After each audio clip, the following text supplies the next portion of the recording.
মহন্তৰ ইনকাম সেই জুবিনেই।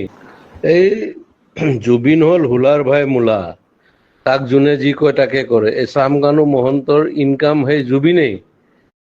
এই জুবিন হ'ল হুলাৰ ভাই মূলা, তাক যোনে যি কয় তাকে কৰে। এই চামকানু মহন্তৰ ইনকাম সেই জুবিনেই। নৰ্থ ইষ্ট ফেষ্টিভেলত লৈ যায়, ইফালে পাপন নিয়ে, পাপন চিয়ানা মাল, ই বুৰ্বক হয়, ইয়াক যোনে যি জেক দিয়ে। মই পাইছোতো তাক বহুত দিন গানে কি আনে চিনেমাখনত, তাক যোনে জেক দিয়ে সি সেইটোৱে কৰে। তে চামকানু মহন্তই তাক লৈ যায়, ইফালে গৰিমাই তাক যাব দিল, তাৰ চিজাৰ আছে এই মিৰ্গি। মেইন কথা কি জানো, চামকানু মহন্ত, ননীগোপাল মহন্ত আৰু এটাই ডিজিপিটোৱে 3টা শিয়াল জন্ম দিছে মাকে, দালাল। এই গোটেই হিমন্তই বেক কৰাৰ কাৰণে সিহঁতে ইমান দূৰ যাব পাৰিছে। আৰু কেতিয়াবা কংগ্ৰেছৰ পৰাই পইচা খাই আছিল সিহঁতে, বিৰাট বদমাছৰ হাড্ডি হয়, তাৰ প্ৰপাৰ্টি চালে তই মৰি যাবি। সেই সি লৈ যায়, জুবিন গ'লে অসমত থকা ছিংগাপুৰ চব মানে একদম হাই লেভেল পইচা দি কিনিব, অমুক কৰিব তমুক কৰিব। এই পইচা ইনকামৰ চ'ৰ্চ কিহৰ? নৰ্থ ইষ্ট ফেষ্টিভেল বে।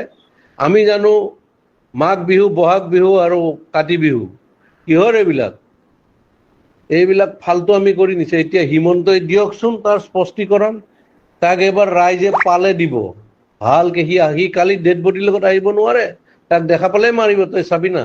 আৰু আজি কিমান ডেকা ল'ৰাবিলাক, আজি চাবি তই, কালি ৰাতিপুৱা গম পাবি, বহুত চুইচাইড কৰিব, ইমান হাৰ্ট ড্ৰপ। আৰে অসমৰ 3.5 কোটি মানুহ, 2 কোটিয়ে তাক ভাল পায়, সি নিজৰ কাৰণে নহয়, বেলেগৰ কাৰণে। আৰু সেই দালালে তাক মানে কালচাৰেল দালাল বুলি ক'ব লাগে, সিহঁতে তাক মাৰ্কেটিং কৰি পইচা ইনকাম কৰে, তাক অলপ দি এনেই মানে জমাই মেলি মাল চাল খুৱাই মেলি পঠিয়াই দিয়ে। সেইটোৱে ধান্দা। এতিয়া গৰিমাক প্ৰেছাৰ দিব ইহঁতে যে এনেকে কবা তুমি, তেতিয়া তাইতো যোৱা নাই। অৰিজিনেল কথাটো এয়া বহুত বহুত এয়া আছে, মানে তাত কি ক'ম আৰু। তাক মাৰা প্লেনো হ'ব পাৰে, কিবা হ'ব পাৰে, কি হ'ব পাৰে, চব দালালি পইচাৰ ধান্দা গেলা। অসমখন চেচ। এটা সি অনুষ্ঠান আছিলতো, তাৰ গান, এই লাষ্ট চিনেমাখনৰ ভাইমন দাৰ গানটো সি কি চলিড বনাইছে এই বেমাৰী অৱস্থাত। তাৰ পটাছিয়াম কম থাকে, কিবা কম থাকে। এই নেম কেয়াৰৰ ডক্তৰজনে কৈছেতো এনেকুৱা কথা, পানীত যাব নালাগে, তাৰ এয়া আছে, এই চিজাৰ আছে।